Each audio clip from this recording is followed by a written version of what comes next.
एक राजा प्रजा में घोषणा करता है कि जिसे जो चाहिए ले जाओ, जो चाहिए मांग लो। राजा ने सोने का ढेर लगाया, चांदी का ढेर लगाया, पैसे का ढेर लगाया, अनाज का ढेर लगाया, जमीन जायदादों के कागजों का ढेर लगाया। तुम्हें जो जायदाद चाहिए, जितनी चाहिए ले जाओ। लोग आए, लोग तो लूटने आते हैं। लोग आए, कोई सोना लेके गया, कोई चांदी लेके गया, कोई कुछ लेकर गया, कोई जमीनों के कागज समेटने में लग गए। पर एक छोटी सी कन्या आई, लड़की। उस लड़की ने राजा से कहा कि महाराज, मैंने सुना है कि आज इन चीजों में आपने ढेर लगा रखे हैं, आप जिस चीज में हाथ रख दो वो आपका। राजा ने बोला, जो तुम्हें पसंद आए ले लो, जिस पर तुम हाथ रखो वो तुम्हारा। एक लड़की आई, लड़की बोली, राजा साहब, मैं जिस पर हाथ रखूंगी क्या वो मेरा हो जाएगा?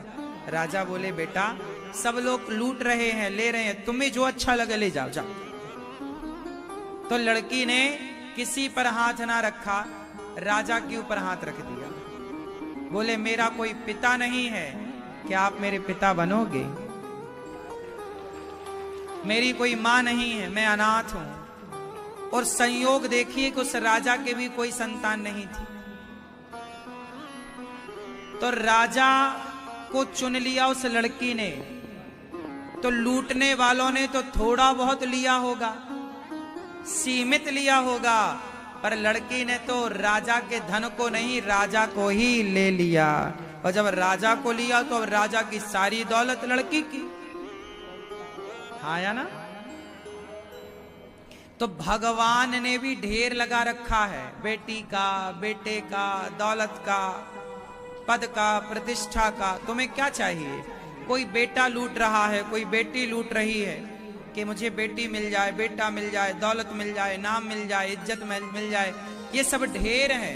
आपको जो पसंद आए आप मांगते ही हो, हे भगवान हमें दौलत दे दो, हे भगवान हमें बेटा दे दो, हे भगवान हमें ये मांग ही रहे हो आप लोग। लेकिन समझदार वो नहीं है जो ये ढेर मांग रहे हैं। समझदार वो है, भगवान से क्या मांगना, आओ भगवान से भगवान को मांगते हैं। प्रभु हम आपसे नहीं, हम आपको चाहते हैं। मीरा जी कोई बेटे के लिए ना रोई। मीरा जी किसके लिए रोई? मेरे तो गिरधर गोपाल, दूसरों ना। ये है जीवन का उत्तम सिद्धांत। भागवत सुनना कितना अच्छा काम है।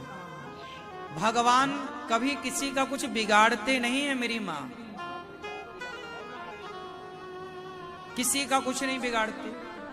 देखो ना, भगवान श्री कृष्ण के सगे भांजे का नाम है अभिमन्यु।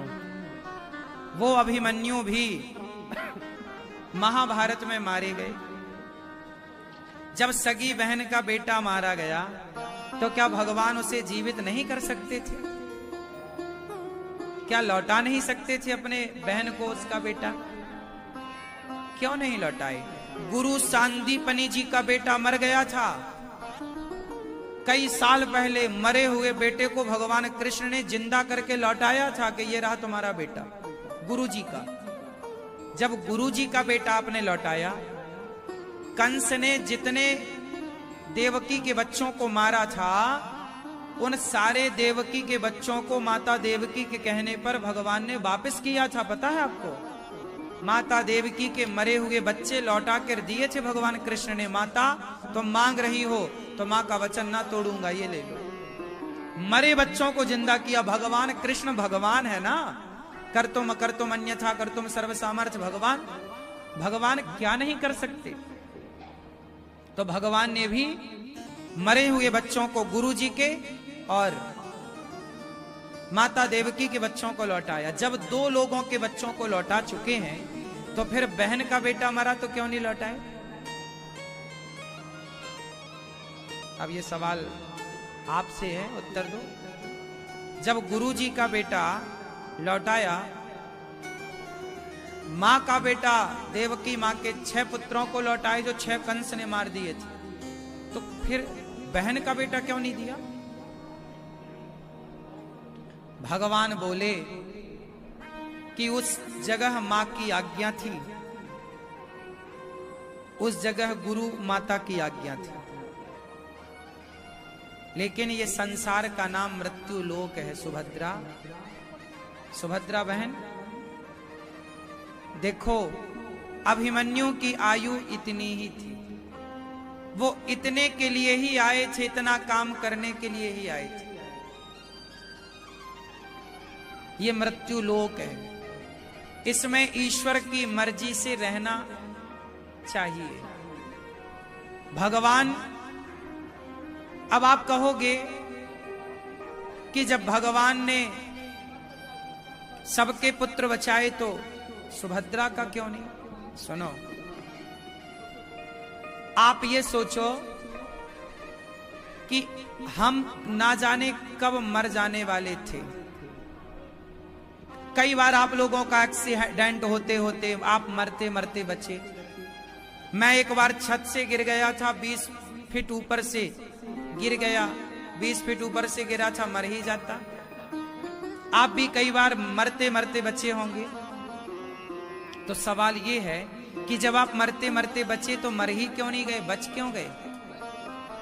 इसलिए बच गए कि आपको तो बहुत पहले ही मर जाना था, पर आपकी भक्ति ने, आपके पुण्य ने आपकी मृत्यु को बार बार वो पुण्य टालते रहे और इतना लंबा जीवन आपको प्राप्त हुआ।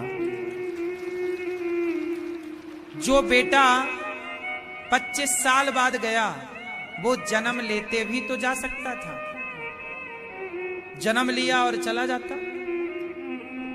कम से कम 25 साल के लिए तो ईश्वर ने साथ दिया, 25 साल के लिए तो पुत्र का सुख दिया। इसलिए कभी ईश्वर से शिकायत नहीं। ठीक है, देने वाले भी आप हैं, लेने वाले भी आप हैं, कोई बात नहीं। ये भक्तों के लक्षण है। नरसिंह जी का बेटा मरा तो वो रोए नहीं, बोले भगवान ने दिया था, मैं क्यों रोऊं, उन्होंने ले लिया। इतनी समझदारी किसी भक्त में ही हो सकती है जितनी समझदारी श्रीमान रतन कुमार जी में और मैया श्रीमती रानी जी में है।